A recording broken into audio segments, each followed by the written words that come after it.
Welcome to Life Mastery Radio with Todd Allen and Jackie Bailey, the show that dives into the science of higher consciousness with inspiring topics such as abundance, intention, health, manifestation, love, and transformation. Join Todd, Jackie, and their guests of leading authors, speakers, coaches, and entrepreneurs weekly at 10 a.m. Pacific. Learn to live a peaceful life with intentional mastery. It's all right here with stories and messages to support your well-being and most evocative dreams. Now, here's your hosts, Todd and Jackie. Hey, it's another groovy day, and you know why that is. Because I make it that way. When I get up in the morning, I already decide it's going to be a groovy day, and I start my day. Now, things might change, things might evolve, but I always think back, hey, I started out groovy. We can make this groovier. That's what we can do. And it always works out. And then the day is done. I had a groovy day. It's also a groovy day because I get to hang out with one of my very close friends, Jackie Bailey. And hello. Jackie is my co-host here on Life Mastery Radio, the talk show that brings you great thoughts and ideas for you to use on your very own life mastery journey. Let's see, Jackie, what are we talking about? Oh, Feng Shui is our topic today. How are you, my friend? I'm good, but I'm feeling like I need to learn Feng Shui because I'm probably off balance in a lot of areas. So I'm excited about the discussion, but we're also talking about the Chinese New Year and how that affects each of us as well. So it's going to be a very interesting discussion today. Yep, Jackie's going to be off on another tent. No, I'm just kidding. It's funny that, so many of these topics that you and I discuss with our guests, many of them are new to me. And yet I feel this sense of, ooh, that sounds like something I need to investigate because, it connects with me somehow. And so, I have an experience almost every week with one of our guests about that. Yeah. So. Yeah, that's the cool part. And that's why it's a really groovy day, because both of you get to hang, both of you, he, she, and you, or whatever it is, get to hang out with some really cool people that are on the cutting edge of our exploration of ourself, I guess is what you would want to say. And we share some great thoughts and ideas, I think, that people can put in their toolkit or investigate it some more. And boy, our guest today is really going to entice people into this topic of Feng Shui. How are things at the speakfeedlead.org project? We are getting busy. We've got in-person summer camps that we're going to be doing this year in July and August. And they're going to be week-long camps, day camps. And this is young adults. Well, no, it'll be 5th grade through 8th grade. Huh? Yeah, 5th grade through 8th grade. And they will, in each week, they will be completing specifically something about communication. So the first week, they're going to craft a championship speech, and we're going to have a competition at the end of the week. Wow. Second week, they're going to learn how to give a keynote speech and craft their own life keynote speech. I think everybody needs to have a keynote speech always in their back pocket, right? So especially they're going to have when they're that young. That's amazing. Yeah. So they're going to craft a keynote speech, and then they're going to be part of our summit that we're going to be giving in September. So there'll be speakers on our summit with their keynote speech. And then the next week, they're going to be TED Talkers. So we're working with an organization that puts TED Talk events on for young people. And at the end of that week of camp, they'll have their TED Talk all ready to roll and know how to apply for that. And then the fourth week is an author in a week. So with all of that speech information and all these different ways that they've crafted ways to communicate and get their message out, then we're going to put it all into a book, and it will be a compilation book that they'll put together from the messages that they discover. Jackie, you're forming future leaders of the world, right?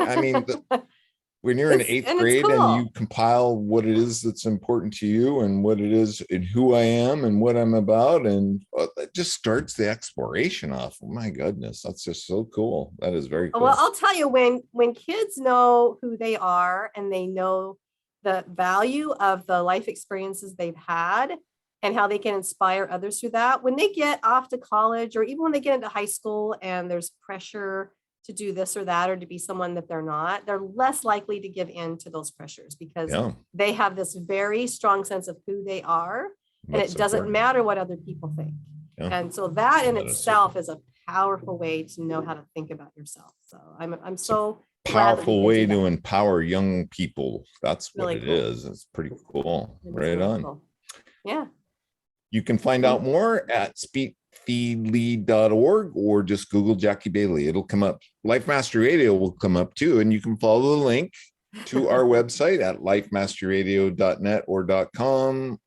Everything about our shows, our weekly shows are right there. We have a show page for each guest, links to our guests' websites and books and whatever else they have. But while you're there, sign up for our newsletter. Our newsletter goes out once a week. It highlights who's been on the show, who's coming on the show, and a blog post about the show. And Jackie always has some great insight. You read that blog post and it will entice you to go to our YouTube channel and listen to the show. We have many venues. We're also on Spreaker, iTunes, iHeart.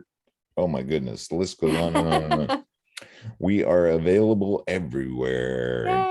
Tell your friends about us. Tell your friends about this really cool show with these really cool guests that we talk about some really cool things that make a difference in our lives. That's what we're all about. And while you're there, you will see my book, and you can follow the link to Amazon and love. Oops. Oh. 6 Keys to Life Mastery. You can follow the link and you'll love the book. And please be sure and leave some feedback. Jackie has a book too. It's right there behind her. Oh, she's got a copy today, Self-Centered Leadership. And my new compilation. And then she's in that book where she wrote a Dear John letter to fate. No, Lack. Lack. Lack and Goodbye, I Lack. have broken up. How's that working? It's good. Once in a while he calls, I don't have to just say, not Later, taking his dude. call. Yeah. I'm done with you. You are so far out of the picture. Not getting back together. Not ever happening again. We're gonna have to follow along with that. Did I forget anything? I don't think so. We have a really cool guest today, Jillian Rothschild-Scholar, and she is the Feng Shui fairy. Did you know that, Jackie? The Feng Shui fairy? She's a Feng Shui fairy. All right. Awesome. That's what I heard today. Well, it's probably because she has a magic wand, right? And she gives us enlightenment. Jillian is a classically trained Feng Shui expert, and her foundational training is in the ancient wisdom of the over 400-year-old Wu Chang Feng Shui mastery lineage. She has been working in a private Feng Shui consultancy since 2010. She uses the wisdom of ancient time-tested methods, systems, and applications while offering practical solutions for modern lifestyles. One of her strengths is that she can simplify the intricate details so clients can take immediate action to enhance the physical, emotional, and/or spiritual aspects of their lives. This is what she says. Feng Shui for ambitious people who feel like something is off. They can get clarity, confidence, and a sense of empowerment by considering the significance of Feng Shui of your home. Keep that good energy flowing. Jillian, welcome back to the show. How are you? Thank you. It's so great to be back and see you all again. Thanks for having me. Yeah, we had you on back in, I think, late October. Jackie was absent. She was off cruising around the world somewhere. Who knows where somewhere amazing, I'm sure. Absolutely. Somewhere amazing. Oh yeah, she came back with a big smile on her face, and then she did it again. She liked it so much, she did it again. In January. Fun. But Jillian, so what was I thinking while I was reading your introduction? Oh, your teachings, your expertise is ancient Chinese traditional. I think we said it goes back 400 years. And to me, when somebody is teaching that kind of thing, it must be very popular. It must be very prevalent because it's been around for a very long time. Can you tell us a little bit more about, did I say it right? Wu Chang mastery lineage. Yeah, you did great. It's excellent. So the Grand Master teacher of my lineage is Grandmaster Yap Chang Hai, who passed away a number of years ago, was originally from China and migrated to Kuala Lumpur and Singapore during the diaspora, essentially, for lack of a better term, and taught people all over the world in these ancient practices. So we're talking about text-based classical approach using the wisdom that the Chinese ancients had gathered. And what did they have to do thousands of years ago? They just observed. There wasn't technology, right? All they could do was observe the land, observe nature, their relationship to it, and how to make their lives better. So, and figure out how things work, right? Figure out how things work, right? Some of these things are amazing, like learning about the I Ching and the classical texts and their methods and systems. And it's pretty remarkable what they were able to discover, and that it's now time tested. So we know that over all these hundreds of years, it's working because it's still being taught and it's still being applied.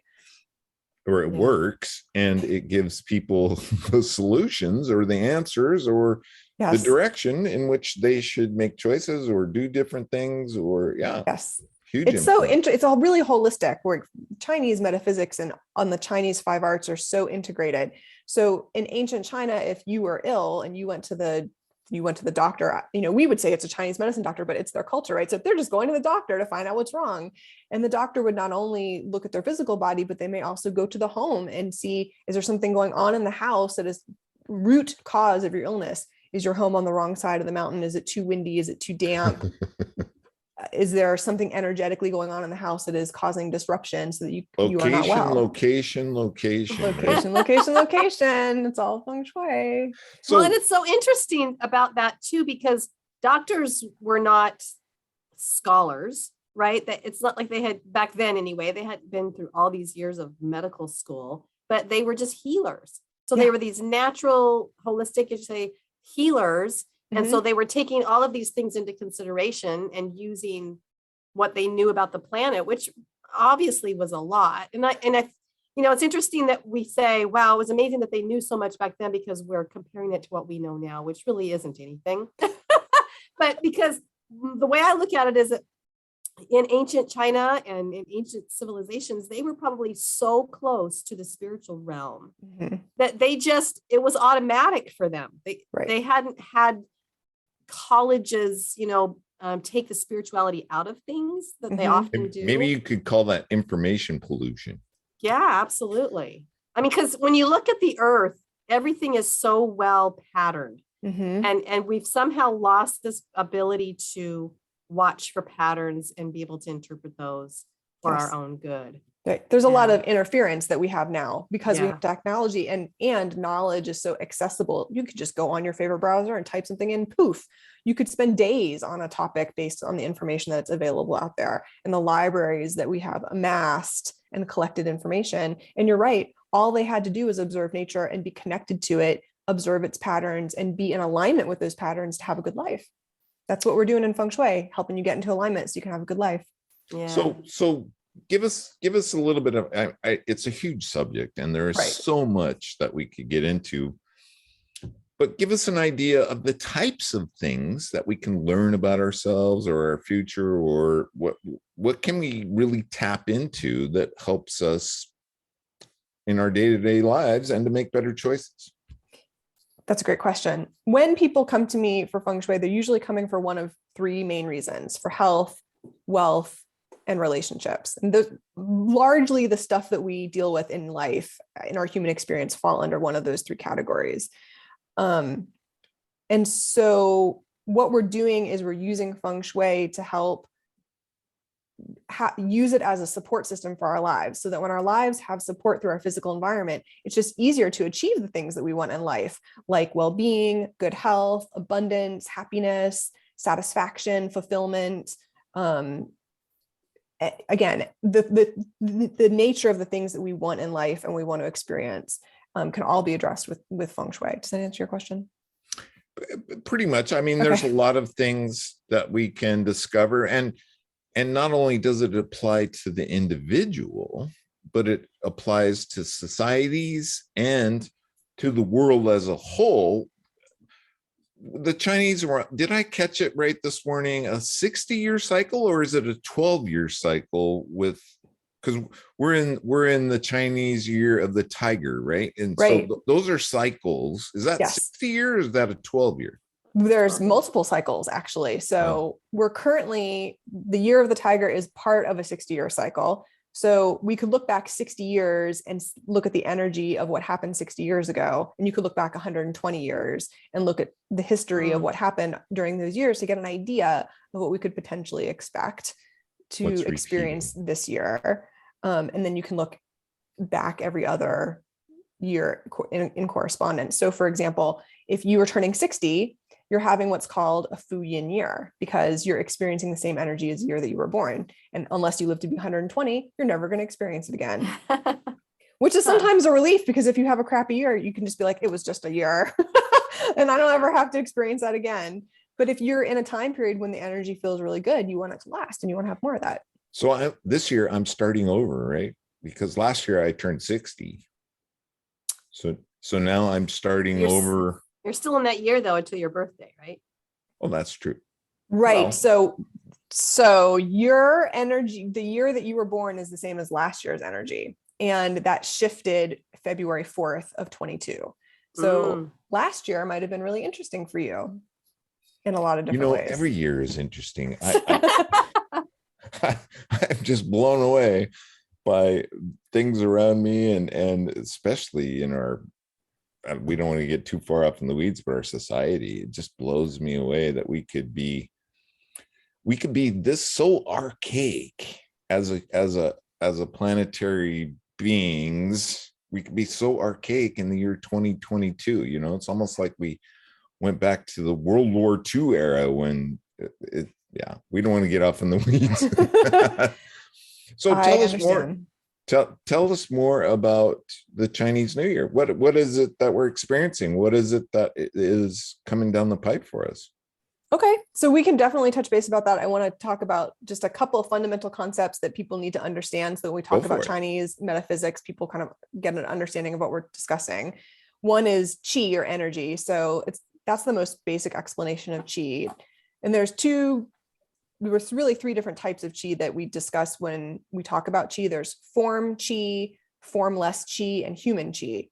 So it's a broad topic, but for the purpose of Feng Shui, we talk about formless qi. And when we talk about Chinese astrology, we talk about human qi.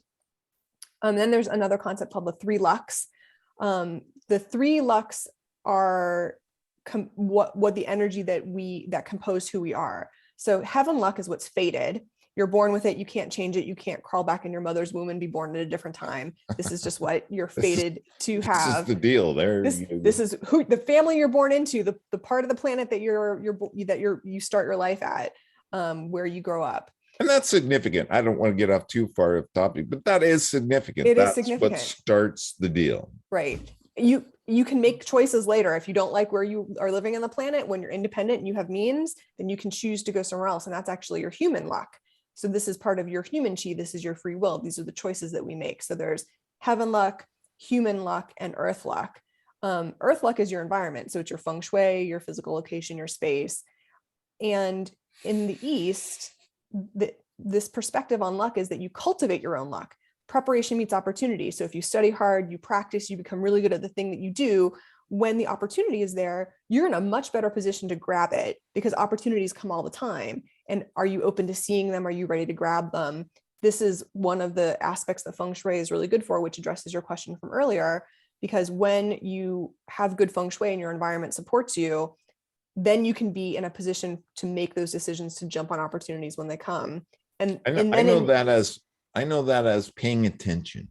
Okay. Like paying attention to what's going on around me and in like a third party perspective. Is that kind of the same? Yeah. I mean, everybody needs Feng Shui. It's like food and oxygen and shoes. And if you're paying attention, like if you want to go somewhere and you want to take a walk, having shoes can help you get there faster instead of walking around barefoot.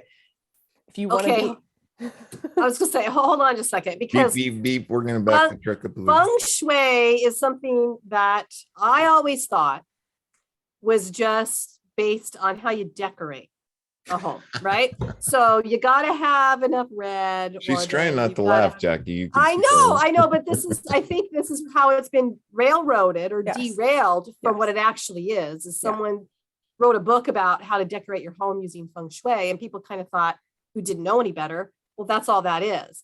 But so maybe I'm not alone in hearing for the first time that Feng Shui has everything to do with life patterns and with your expectations, your chi, your luck patterns, all that kind of stuff. So this is, in doing research. Yeah, it is a little bit. I mean, I recognized this before your interview started because I did a little research on you, but I was mind blown then.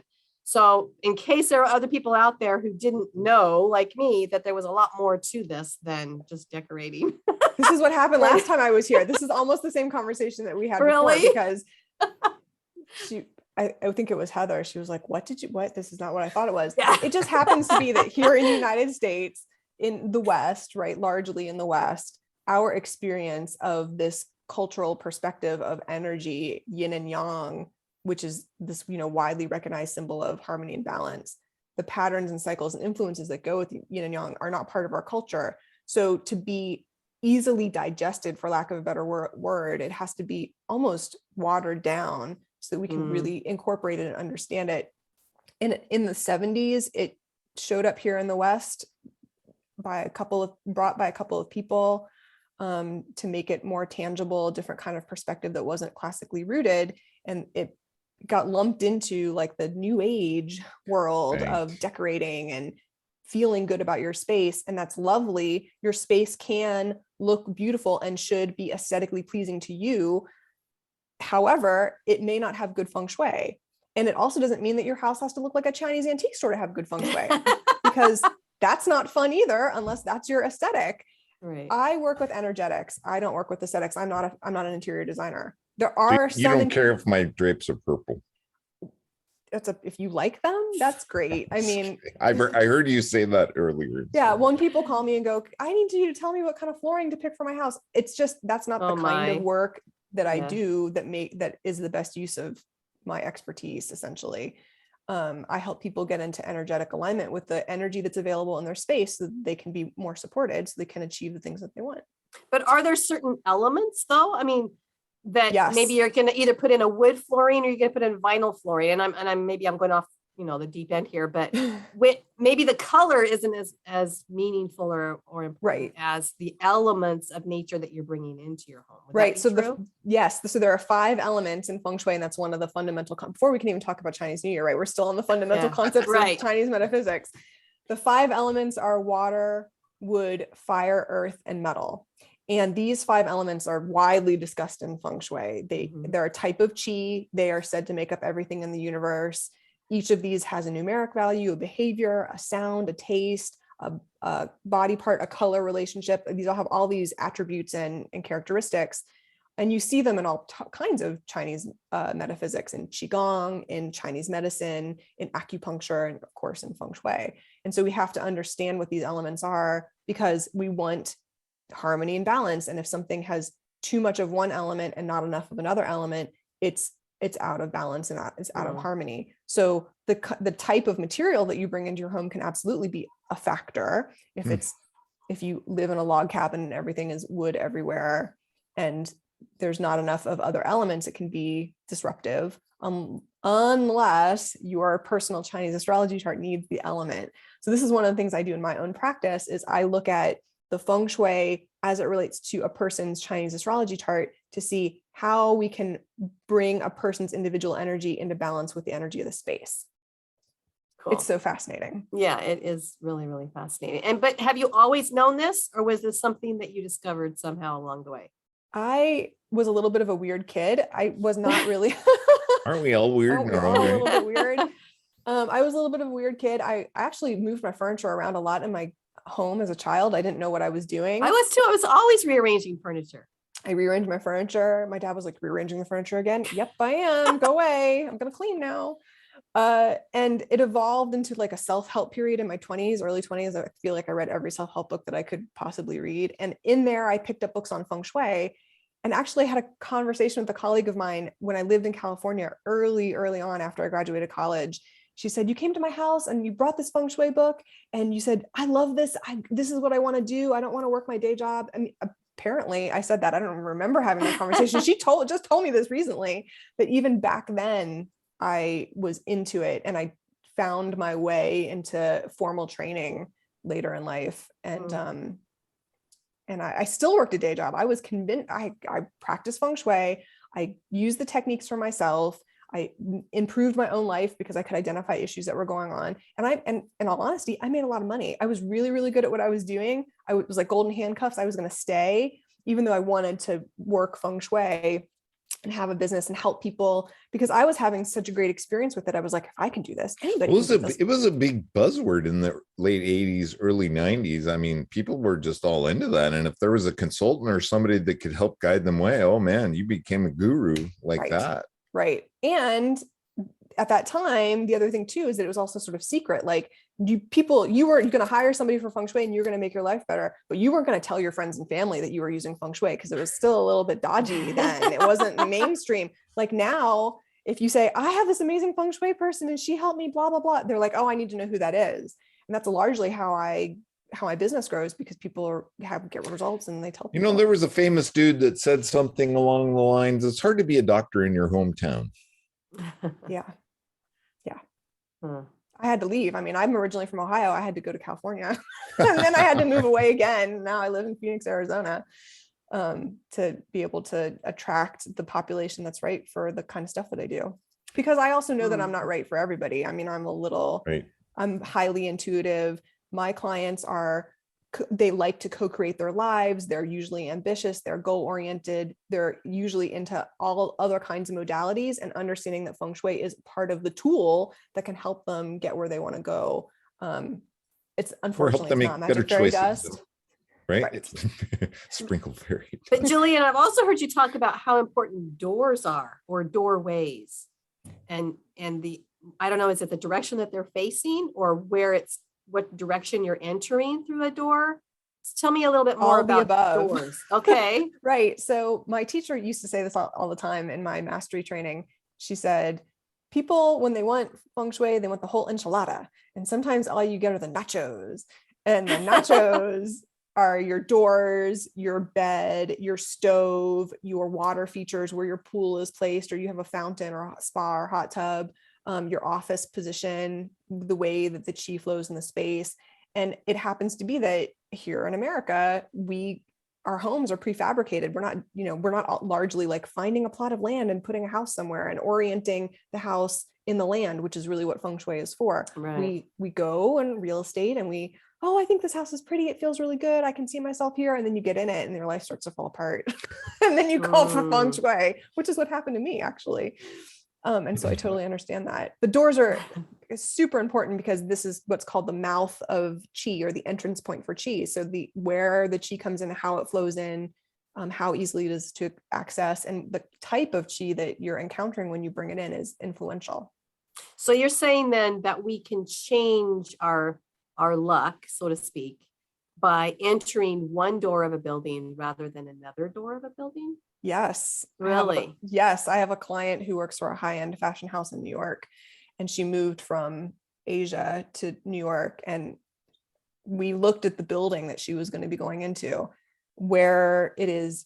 I can't talk about her specifically, but we basically looked at it remotely. And I said, I need to know where the doors are in this building. And based on her energy and the orientation of the building, I was like, don't use this door on your first day, use this other door on your first day, because this is a better door for you. But so she really brought the energy in with her. It was really amazing experience. She messaged me after her first week. She was like, you were so right about that door. I tried going out the other door for lunch with my boss, and we didn't really get along that day. And then I went to the other door that you told me to use, and it was much better the next day. It was really interesting. And how do we know which direction we should be entering? Is it something based on our birth dates, or where we were born, or when we were born, or anything like that? Or how do we know? There are a lot of factors. Okay. So it's never one thing, but one of the simple systems that people can tap into is a system called 8 mansions. So on my website, there is something called a Bazi calculator, and it will allow someone to type in their birthday information, and it spits out this amazing chart with all kinds of details. And one of the sets of details in that, and it's free, you can get what are called your lucky directions. And so people based on their birthday are divided into two groups, either what are called East Life group or West Life group. And the chart does the calculation for you. You don't have to try to figure it out. And it will tell you what are your 4 quote good directions and quote bad directions. And the more that you use your good directions, the more you can align yourself with energy that's favorable for you. So for example, if you were going to your favorite coffee house and you were going to have a meeting, and it was an important meeting, maybe it was a date or it was a business meeting or something that was significant in some way, you may want to get there early and then identify one of your 4 good directions and sit facing that direction. So if you're an East Life group person, you may want to face north, for example, so that you're aligning yourself with energy that's favorable during that meeting. And then wherever the other person sits is up to them, but you're positioning yourself in energy that's favorable for you. So it can. It's interesting because I'm looking at my own chart from your site. Yeah. I'm watching Jackie, and I can just see the gears are just. So I've seen that my lucky directions for wealth. So I just want to take a minute and remind our listeners that you're listening to Life Mastery Radio. Pretty cool stuff, huh? You can find out more. We just heard about a link to this calendar, and you can find out more on our website at lifemasteryradio.com or .net. It will be in the newsletter, or you could go to FS in Motion. That's fsinmotion.com. And that's Jillian's website where it's pretty easy to find, right, Jillian? Yes. The services are all listed on the site, and there's a button for Bazi calculator. You need to find it right away. Easy. Oh my gosh, what a discussion. Jackie, we're going to have her back on because I don't think we explained the Chinese New Year. We haven't even gotten to Chinese New Year yet. I was thinking we need to do that. We need to get there.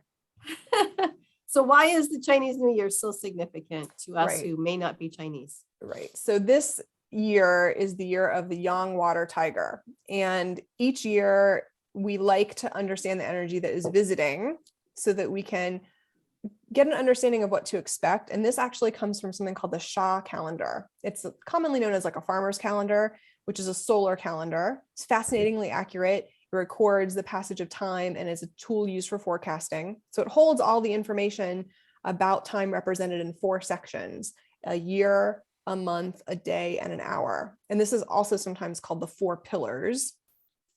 And it also uses the 5 elements that we talked about just before. There is a lunar calendar also. So there are 2 calendars in Chinese culture.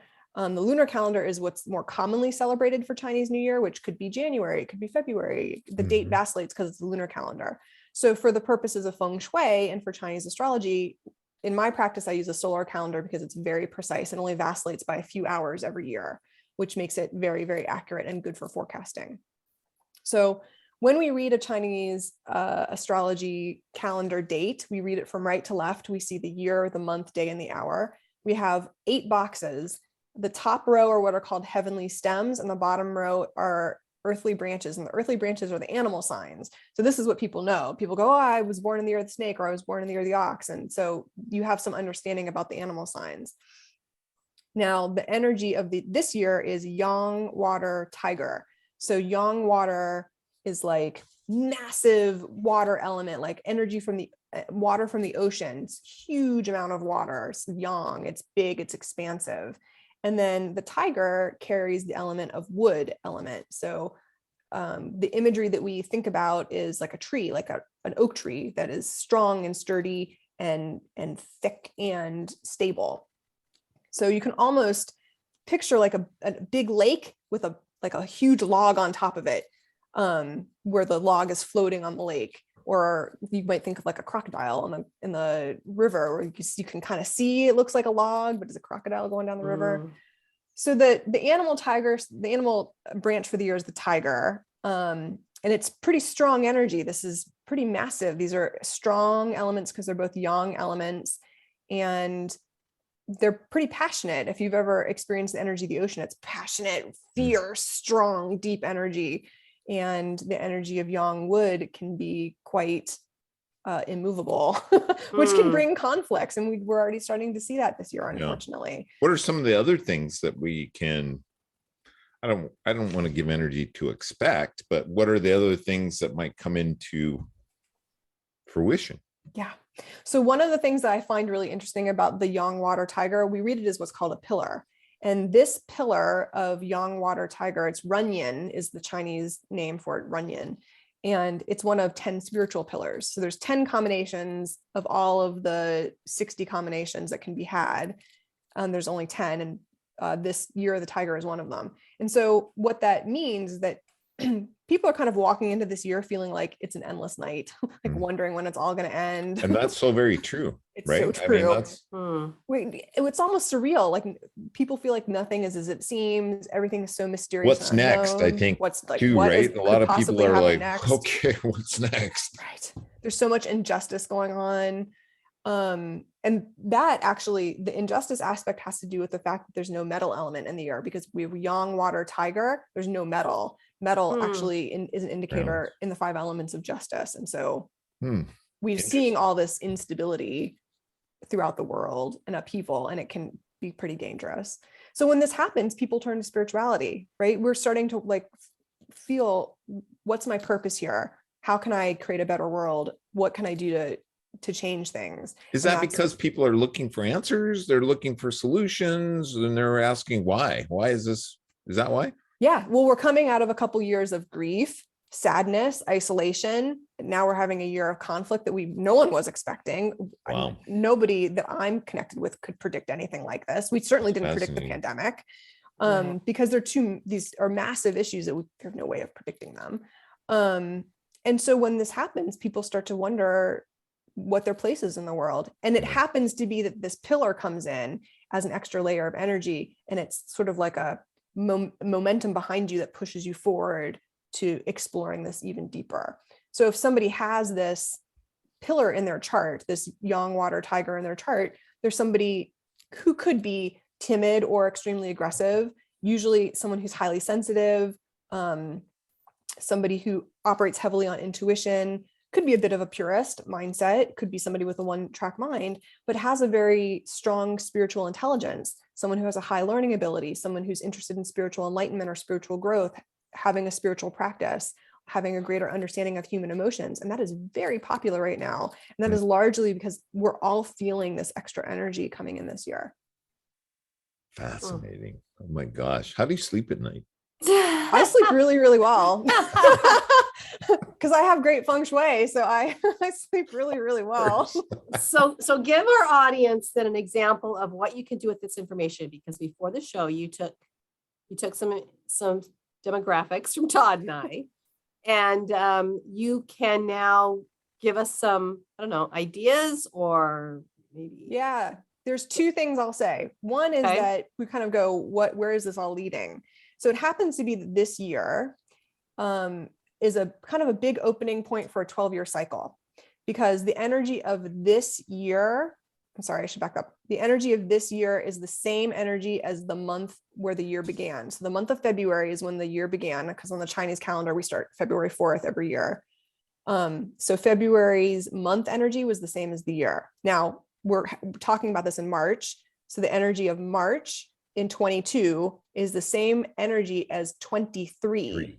The same energy that we're going to see in April is going to be the same energy as 24. So what people can start doing is paying attention this year to what's happening. And in my Chinese New Year Essential Guide, I have a manifestation mastery exercise that has a calendar that helps you write down the challenging stuff that happens and the good stuff that happens, so that when you come up to the corresponding year in the future over the next 12 years, you can start to say, oh, the month of April was really amazing for me, and I'm going to take advantage of this energy because I'm going to have this energy all year. So I'm going to prepare for it.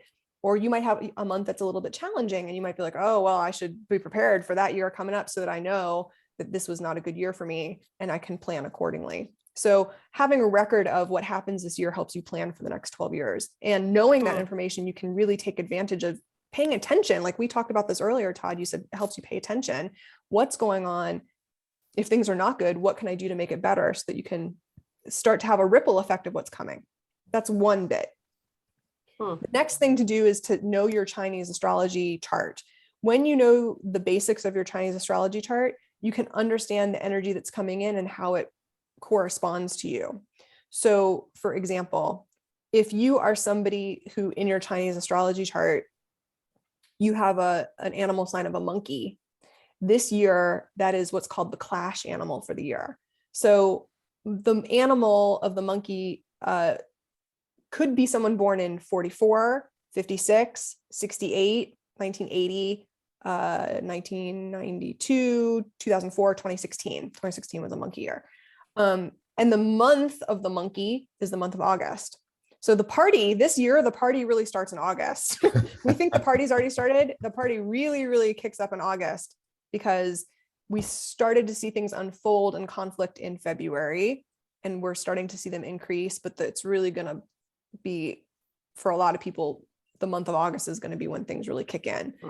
And that could mean disturbance. It could mean change. It can mean movement. It's not always a bad thing.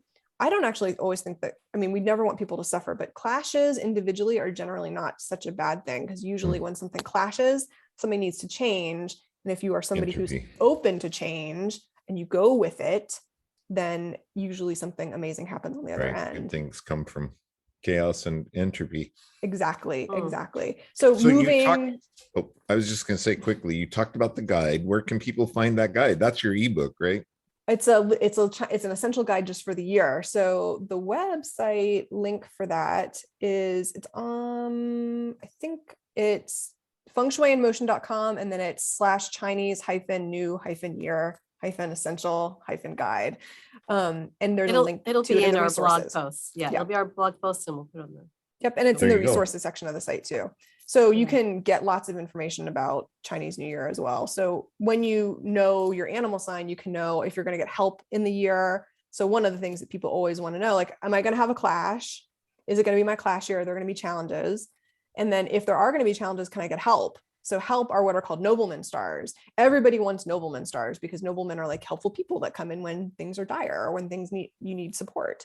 They're generally really good. So currently in the year of the tiger, it's a nobleman year for those people who are born on the day or the year of yang metal or yin metal. So yang metal are years that end in 0, like 70 or 80. And yin metal means years and anything ending in a 1, so 61, 71. And they are great because if you have noblemen this year, then you get extra help. And it's a great time to make change jobs, do something different, make a move of some kind, because you can get extra help. Fascinating. That's one aspect of it. And we saw in both of your charts, because we talked about this before we began, that each of you has a peach blossom star for the year. The peach blossom star for the year is used to measure someone's affinity with likability and attractiveness, and sometimes when a romance will occur, if someone's looking for a romance. But it certainly is something that can be used for business purposes, and it can be anywhere in your chart. So the peach blossom star for the year is the animal sign of the rabbit. So if you are somebody who has an animal sign of the rabbit in your chart, it could be anywhere. It could be the year, could be the hour, it could be the month, day, could be in your 10-year luck pillar. It's a great time to get out there and connect with people because they may be able to introduce you to other people, can help you with your networking. It's great if you're trying to develop a social media presence or if you're trying to enhance your business activities, just as an example. Fascinating. Yeah. I think I was born in the year of the rabbit. So what does that mean for me? That means that your visibility and your attractiveness comes from your exterior of your network. So it's going to come from people who are outside of you. Like I had said, sometimes you just go to the grocery store and people talk to you and you're like, I don't know why you're talking to me. Like just because they can feel your energy and they can feel that your attractiveness. And it can be that your likability happens from things that are farther away from you. We like to say your network or your public persona, whereas Todd's is in a different part of his chart. And so it may have more to do with his fans, his clients, his employees, more about his hopes and inspirations and aspirations, could be investments. But generally we're talking about people, right? So when I say clients, fans, could be children, could be those kinds of aspects, just because of where it is in his chart. Now, if you have a rabbit in your month, that is going to relate to your career. So it could be that in your workplace, people really like you. People want to talk to you. They're going to ask you for help. They're going to ask you for support, that you're going to be able to enhance your career through people that you connect with easily because of this extra likability and attractiveness. Now, if you're looking for a relationship and you are looking for a romance, it's very helpful to have this in your chart because it helps as an indicator. Now, if you have this in your chart and you're looking for a relationship, I always say this: go out, meet people, and make sure that person looks good next year because they might look good now. They might not look so good next year. Well, this is a lot of information. It's a lot. I'm just blown away. I know. It's like, how do you keep track of all these different animal signs and stars and luck symbols? And that's my jobby job. I know. Right. And this is why I do what I do, because I really love it. And I love helping people and seeing people have an understanding of themselves, and using this information so they can have a better life is incredibly gratifying and meaningful. So it's best not for people to try to interpret all this themselves. It's best to go to someone like you. I think it's helpful because it's easy to get lost in the weeds. It's very easy to get lost in the weeds, and it's very helpful to have a very specific topic or question when you're looking at a chart.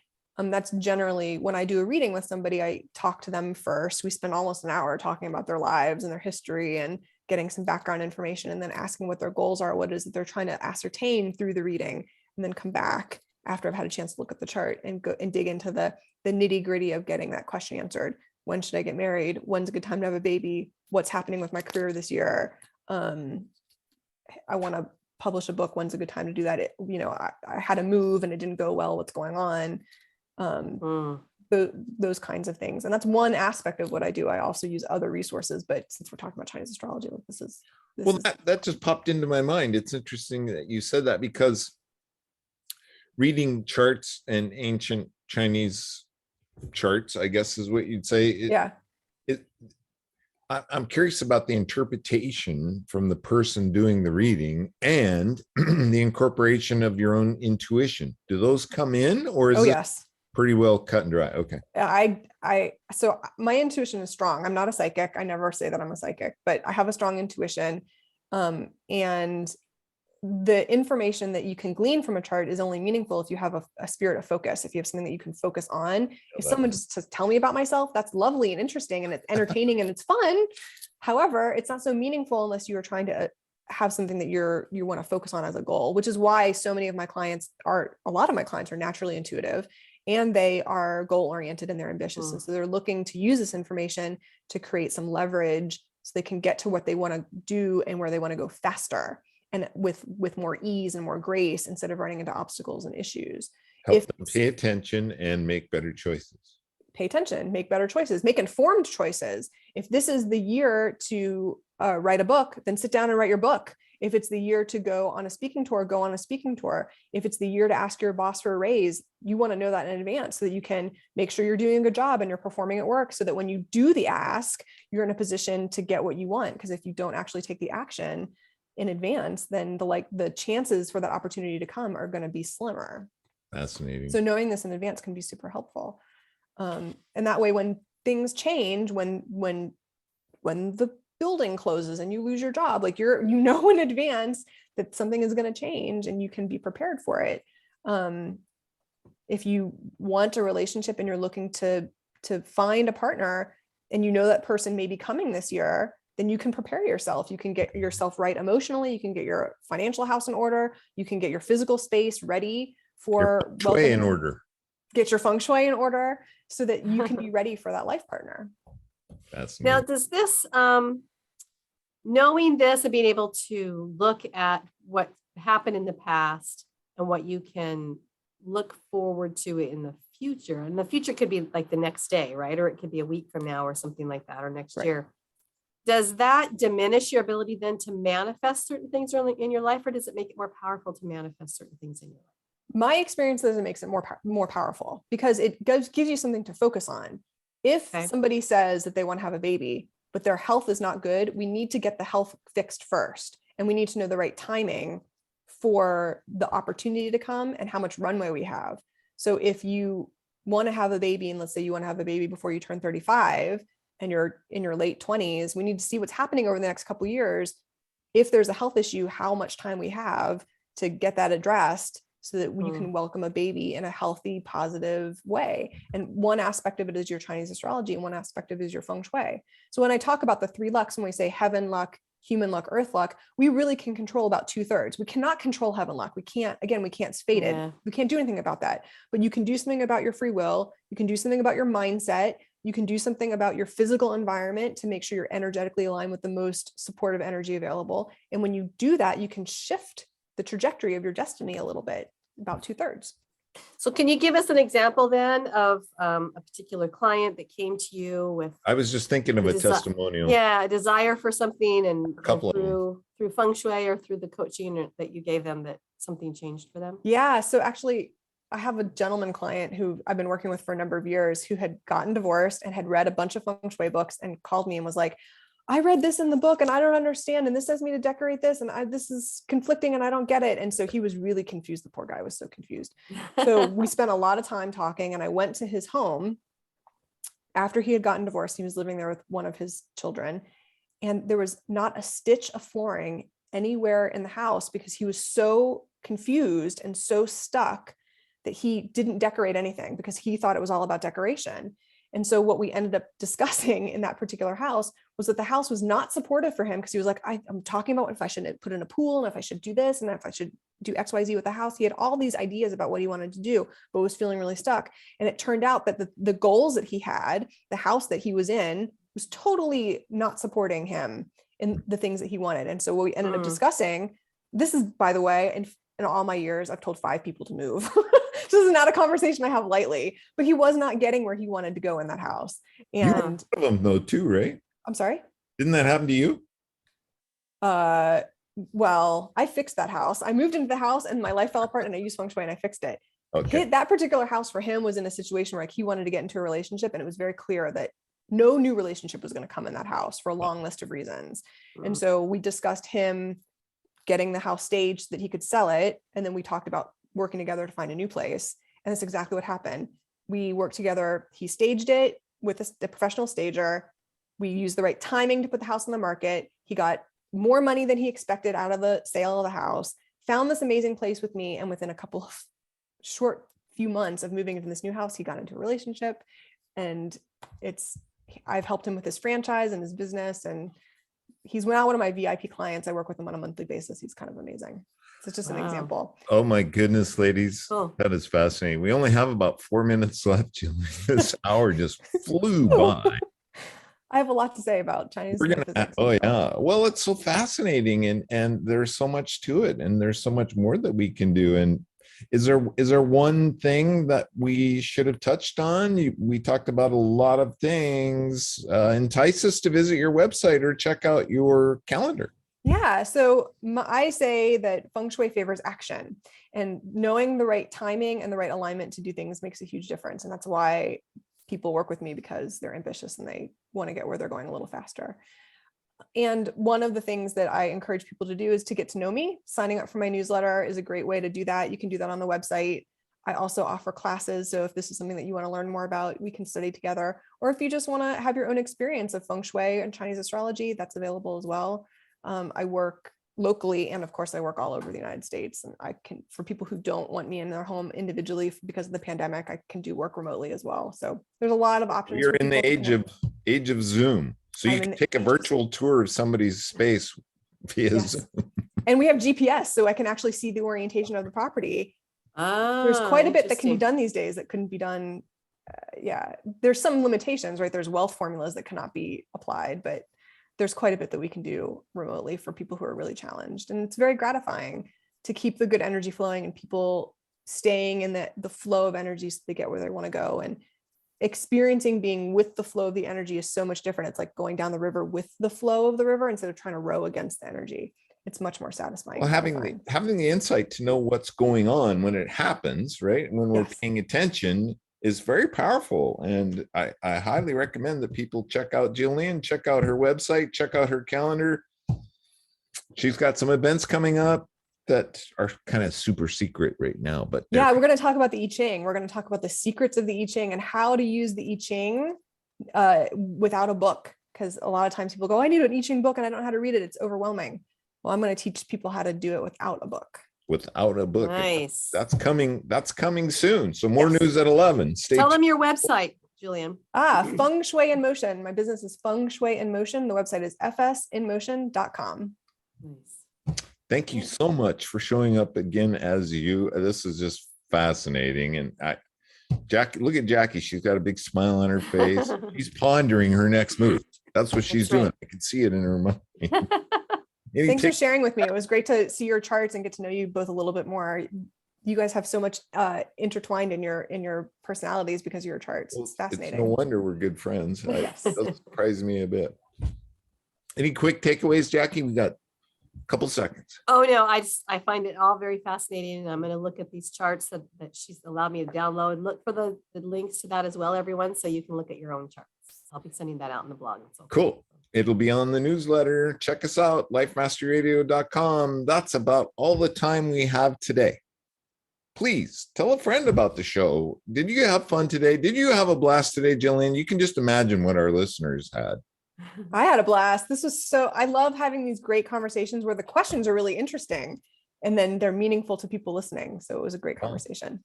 Tell a friend about it. And lastly, check out Jillian's website. I can't say that enough. And please, please, please make it a great day, because it is all about choice. Bye-bye for now. Bye, everybody.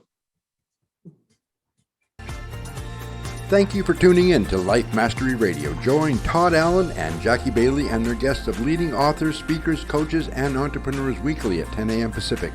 Learn to live a peaceful life with intentional mastery through stories and messages to support your well-being and most evocative dreams. Visit their website, www.lifemasteryradio.com. Join their mailing list and be notified about upcoming guests. That's lifemasteryradio.com.